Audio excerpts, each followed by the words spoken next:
जब वो असल दुनिया में जाने वाली थी तभी वो आत्मा उसको पकड़ लेती है और अगले ही पल हम देख पाते हैं एलिसन अब अपनी दुनिया में वापस आ गई थी। कहानी के शुरू में हम एक बूढ़े आदमी को देखते हैं जिसको अपने घर के ऊपर वाले कमरे से कुछ आवाजें आती हैं। जब ये देखने जाता है तो वहाँ पर कुछ भी नहीं था, पर हाँ उधर एक खिलौना था जो खुद से घूम रहा था। वो बूढ़ा आदमी जब वहाँ पर गौर से देखता है तो उधर उसे किसी का साया दिखाई देता है, जिसे देखने के लिए वो उस पर चादर डाल देता है, पर उसे कुछ भी नजर नहीं आता। लेकिन कुछ ही देर बाद वो साया उसके सामने आ जाता है, जिसे देखकर बूढ़ा आदमी बहुत ज्यादा डर गया था और वो चादर में छुपा साया उस पर हमला करके उसे मार देता है। फिर हमें कुछ सालों के बाद का सीन दिखाया जाता है। हम एक कपल को देखते हैं। एलिसन अपने बचपन के घर में अपने हस्बैंड के साथ रहने के लिए आई थी। एलिसन अपने डैड की मौत के बाद पहली बार अपने घर में आई थी। उसे अपने पुराने घर में आकर बहुत अच्छा लग रहा था। उसकी पुरानी यादें ताज़ा हो गई थी। उसका हस्बैंड रिचर्ड उससे कहता है कि अगर तुम्हें यहाँ पर रहना अच्छा नहीं लग रहा तो हम शहर में भी शिफ्ट हो सकते हैं, क्योंकि ये घर शहर से बहुत दूर था। एलिसन का एक बेटा भी था। रात को एलिसन को अजीबोगरीब सपने आ रहे थे, जिस वजह से वो स्लीप पैरालिसिस में चली गई थी। मतलब वो नींद में तो नहीं थी, पर वो अपने जिस्म को भी नहीं हिला पा रही थी। असल में ये उसकी बचपन की बीमारी थी। उसका हस्बैंड उसे शांत करता है। बचपन में उसके डैड उसे इस बीमारी से निकाला करते थे। एलिसन को ये बात समझ नहीं आई थी कि ये उसकी कोई बीमारी है या उसके साथ कुछ वाकई अजीब है, क्योंकि जब भी वो ऐसी हालत में होती थी तो एक औरत उसको दूर खड़ी दिखाई देती थी जो सिर्फ उसी को देखती रहती थी। बचपन में भी उसके साथ बिल्कुल ऐसा ही होता था। उसके डैड उसको समझाते थे कि इसमें कुछ हकीकत नहीं है, ये सिर्फ तुम्हारा वहम है और कुछ नहीं। और जब उसके डैड उसको सुलाकर चले जाते थे, इसको दोबारा से वही डरावने सपने आते थे। अब खैर सुबह को रिचर्ड जब ऑफिस जाने के लिए तैयार हो रहा था, तभी एलिसन टीवी में एक पैरानॉर्मल इन्वेस्टिगेटर को देखती है जो बता रहा था कि कैसे उसने एक आत्मा से बात करके इंसान की लाश को ढूंढ लिया है। उसे देखकर एलिसन भी मन ही मन सोचती है कि उसे भी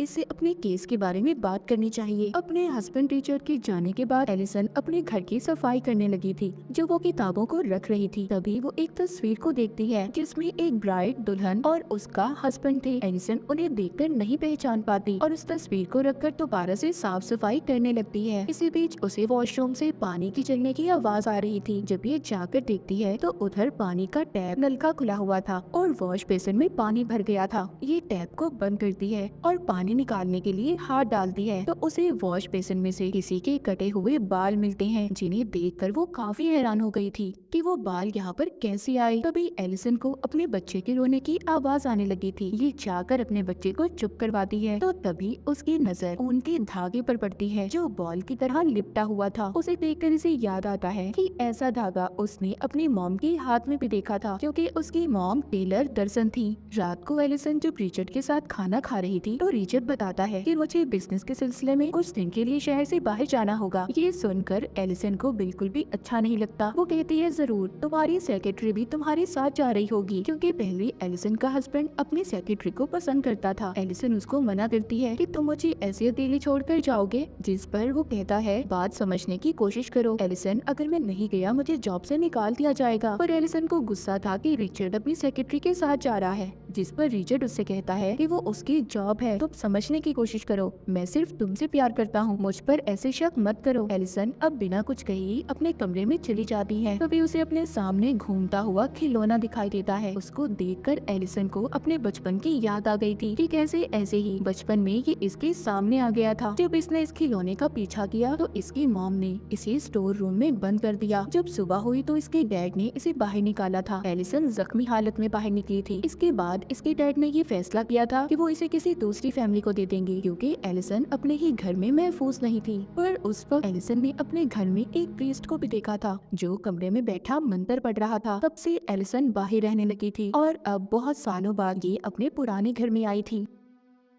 सुबह को एलिसन के पास रिचर्ड आता है और अपनी रात के बर्ताव पर माफी मांगता है और एलिसन को समझाता है। कहता है देखो समझो, ये बिजनेस ट्रिप मेरे लिए बहुत जरूरी है। एलिसन भी उसकी बात को मान गई थी और उसे जाने देती है। जिसके बाद हम रिचर्ड को उसके ऑफिस में देखते हैं, जो मीटिंग में अपनी ही सेक्रेटरी को देख रहा था। उधर घर में एलिसन बिल्कुल अकेली थी। वो रात को किताब पढ़ रही थी। अचानक से लाइट बंद हो जाती है। जब ये लाइट को ठीक करने जाती है तो उधर इसे अपने डैड का साया दिखाई देता है, जिसे देख कर एलिसन एलिसन काफी डर गई थी और जल्दी से लाइट को ठीक करके चला देती है, पर वहाँ पर कोई भी नहीं था। जिसके बाद ये जल्दी से अपने बच्चे के पास जाती है, जिसको ये सही सलामत देखकर सुकून का सांस लेती है और फिर सोने चली जाती है। तभी थोड़ी देर बाद जब एलिसन की आंख खुलती है तो वो ये महसूस करती है कि अभी भी वो स्लीप पैरालिसिस में है। उसी वक्त उसे वॉकी टॉकी पर अपने बच्चे के कमरे में से आवाज आती है, जिसमें कोई कह रहा था कि वो उसके बच्चे को अपने साथ ले जाएगी। ये सुनकर एलिसन काफी डर गई थी। जब वो ठीक होती है तो अपने बच्चे के कमरे में जाती है और फिर रिचर्ड को कॉल करके इसके बारे में बताती है। रिचर्ड सुनकर कहता है कि ये तुम्हारा कोई वहम होगा, क्योंकि अक्सर तुम्हें डरावने सपने आते रहते हैं। रिलैक्स रहो और दवाई खाकर सो जाओ। रिचर्ड अभी भी अपनी सेक्रेटरी के साथ था। उधर अब रात को दोबारा से एलिसन को अपने ऊपर वाले कमरे से आवाज आती है और ये वही कमरा था जो हमने कहानी के शुरू में देखा था। मतलब यहाँ पर कुछ न कुछ तो जरूर था। इसको यहाँ से एक पुरानी टेप भी मिलती है जिसको इसके डैड ने रिकॉर्ड किया था। एलिसन उसको लगाकर देखने लगी थी। ये उस वीडियो में देखती है कि वो अपने मॉम डैड के साथ जंगल में पिकनिक मनाने गई थी, पर साथ ही एक और वो अपनी मॉम की वीडियो देखती है जिसमें उसकी मॉम अजीब सी हरकतें करती हुई दिखाई दे रही थी और उसके डैड ने प्रीस्ट को बुलाया था। ये सब देखकर एलिसन को समझ नहीं आ रहा था कि उसकी मॉम को हुआ क्या था, क्योंकि आज तक उसके डैड ने इस बारे में नहीं बताया था। अब एलिसन किसी तरह उस प्रीस्ट का पता करती है जिसको इसने वीडियो में देखा था और उससे मिलने जाती है। प्रीस्ट उससे पूछता है कि तुम कौन हो। वो बताती है कि आज से कुछ साल पहले मेरे डैड ने तुमसे मदद मांगी थी। मैं उन्हीं की बेटी हूँ। मेरी मॉम को ठीक करने के लिए मुझे जानना है कि आखिर मेरी मॉम को हुआ क्या था, वो क्यों अजीब अजीब हरकतें करती थी। प्रीस्ट कहता है सॉरी, मैं इस बारे में तुम्हारी कोई मदद नहीं कर सकता और ना कुछ बता सकता हूँ। एलिसन कहती है मुझे उस घर में किसी के होने का एहसास होता है, पर प्रीस्ट फिर भी उसकी नहीं सुनता और उसके मुंह पर ही दरवाजा बंद कर देता है। पर फिर उसी दिन प्रीस्ट एलिसन के घर खुद ही आ गया था। एलिसन पूछती है मेरा अब भी यही सवाल है, मेरी मॉम को क्या हुआ था। प्रीस्ट बताता है तुम्हारी मॉम पर किसी बुरी आत्मा का असर था, उसने तुम्हारी मॉम को अपने काबू में कर लिया था और तुम्हारे डैड ने तुम्हें दूसरी फैमिली को इसलिए दिया था, वो तुम्हें महफूज रखना चाहते थे। तुम्हारी मॉम के अंदर जो आत्मा थी वो बहुत खतरनाक थी, उस पर कोई भी मंत्र असर नहीं कर रहा था, इसीलिए उनका गला काट कर हमें तुम्हारी मॉम को मारना पड़ा। इसके बाद तुम्हारे डैड को लगा कि वो आत्मा चली गई है, पर वो इसी घर में मौजूद थी। ये सुनकर एलिसन डर जाती है। वो प्रीस्ट को बताती है कि जब मैं स्लीप पैरालिसिस में होती हूँ तो मुझे कोई नजर आता है। वो प्रीस्ट कहता है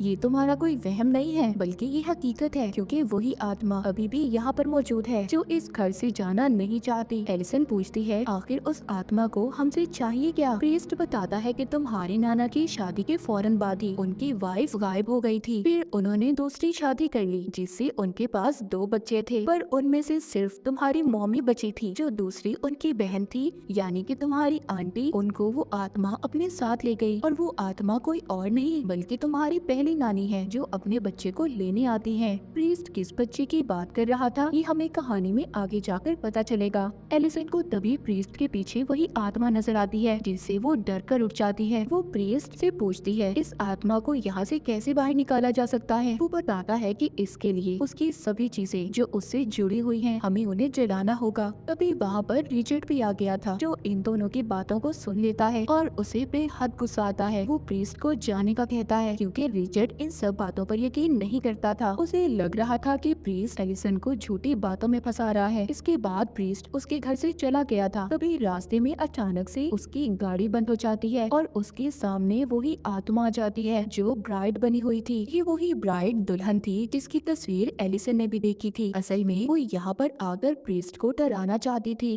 तभी प्रीस्ट दुआ करता है और मंत्र बोलने लगता है, जिस दौरान उसकी गाड़ी का दरवाजा खुलता है। उसे वो फौरन बंद करता है मगर फिर से वो दरवाजा खुल गया था। अब प्रीस्ट काफी ज्यादा डर गया था, लेकिन तभी अचानक से वो आत्मा उस पर हमला करके उसे मार देती है। उधर एलिसन अपने कमरे में अब अपने बच्चे को भी ले आई थी। उसे तभी नीचे से आवाज आती है। ये प्रीस्ट को जाता हुआ देखती है। अजीब था ना, प्रीस्ट तो मर गया था, तो फिर ये कौन था। जब एलिसन उसके पीछे जाती है तो वही वो आत्मा उसे नजर आती है और उसे अपने साथ ले जाने लगी थी। इस दौरान रिचर्ड जब उसके पास आता है तो आत्मा वहाँ से चली गई थी। जब ये दोनों कमरे में आते हैं तो इन्हें पता चलता है कि वो आत्मा अब इनके बच्चे को अपने साथ ले गई है। अब रिचर्ड पुलिस को बुलाता है अपने बच्चे को ढूंढने के लिए। उधर एलिसन भी ये जानती थी कि उसके बच्चे को एक आत्मा लेकर गई है जिसे पुलिस नहीं ढूंढ सकती। ये अब उसी पैरानॉर्मल इन्वेस्टिगेटर प्रीस्ट को कॉल करती है जिसको इसने पहले टीवी पर पर देखा था। ये एलिसन के बुलाने से उसके घर पर आता है और उन्हें एक जादुई क्रिस्टल बॉल दिखाता है। वो बताता है जब भी कोई आत्मा, कोई बुरी शक्ति इसके पास होती है, इसका रंग बदल जाता है और तभी इससे पता चलता है कि वहाँ पर कोई बुरी शक्ति है या नहीं। जब ये प्रीस्ट एलिसन के कमरे को देखता है तो उसे पता चलता है कि उसके बच्चे को सच में कोई आत्मा लेकर गई है।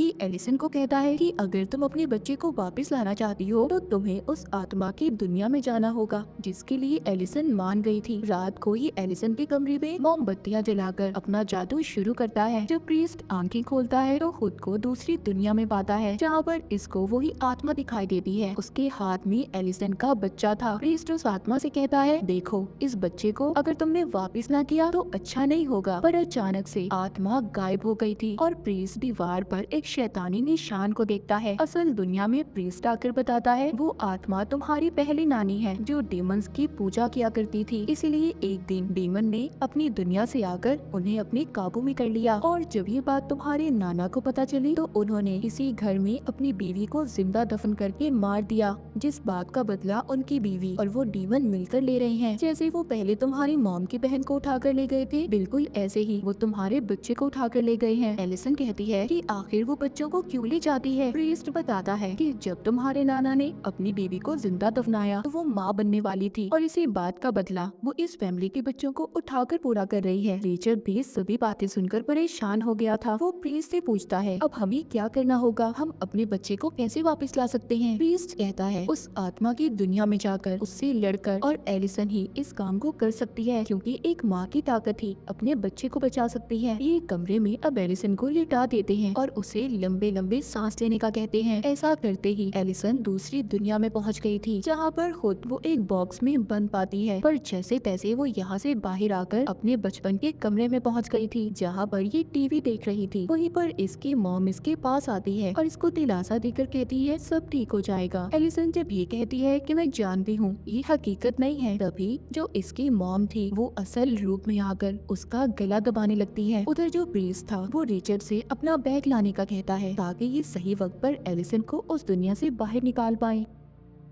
पर जब रिचर्ड कमरे में जाता है जहाँ पर वो अपनी सेक्रेटरी को देखता है, पर ये समझ गया था कि ये आत्मा की कोई चाल है, लेकिन उस कमरे का दरवाजा बंद हो जाता है। उसे तभी बाथरूम से आवाज आती है। जब ये देखने जाता है उधर आत्मा ने इसको अपने काबू में कर लिया था। उधर दूसरी दुनिया में एलिसन अपने नाना को देखती है जो रो रहे थे। उसको अपनी असल नानी भी दिखाई देती है जो अपना गला काट लेती है। इधर असल दुनिया में प्रीस्ट रिचर्ड का इंतजार कर रहा था, पर जब वो नहीं आता तो वो खुद ही अब ऊपर जाता है। जब कमरा खोलता है उधर सब अजीब था। रिचर्ड भी उस आत्मा के कब्जे में था। ये जल्दी से अपना बैग लेता है और दरवाजा बंद करके एलिसन के पास जाता है। अपनी चीजें निकालकर जादू करके आत्मा को एलिसन से दूर रहने का कहता है। इससे वो आत्मा उससे दूर तो हो गई थी। उधर आत्मा की दुनिया में एलिसन अपने नाना की पहली वाइफ को देखती है, यानी कि उसी आत्मा को जो अब तक इनके पीछे पड़ी थी। फिर एलिसन को अपने डैड मिलते हैं जो कह रहे थे इधर ही रुक जाओ, पर एलिसन कहती है नहीं, मैं यहाँ पर सिर्फ अपने बेटे को लेने आई हूँ। उसके डैड इसको आगे का रास्ता बताते हैं और कहते हैं अपना ख्याल रखना। जब ये आगे जाती है तो अपने नाना को देखती है जो अपनी वाइफ को ले जा रहे थे और कब्र खोदकर उसे दफना देते हैं। इसकी नानी कह रही थी कि मैं माँ बनने वाली हूँ, मुझे मत मारो, पर वो उसको दफना देते हैं। जब एलिसन ये देखती है तो सोचती है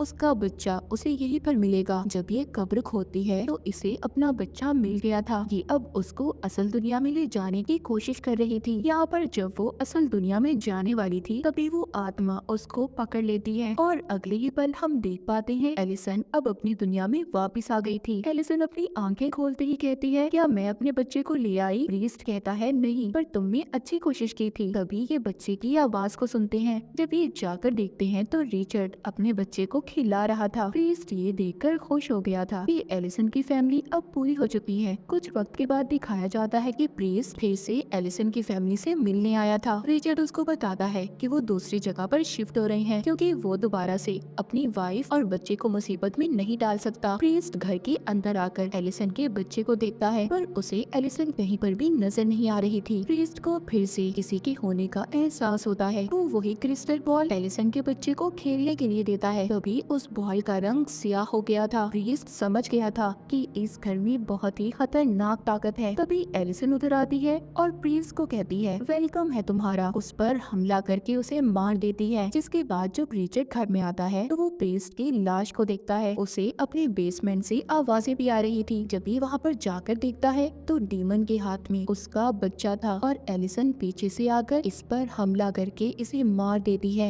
असल में उस आत्मा ने एलिसन पर अपना कंट्रोल कब्जा कर लिया था और कोई भी इस घर से ना जा पाए, इसीलिए एलिसन के अंदर आकर सबको मार रही थी। अब आगे एलिसन और उसके बच्चे के साथ ये डेड ब्राइड क्या करेगी, और इसी सस्पेंस के साथ ये कहानी यहीं पर खत्म हो जाती है।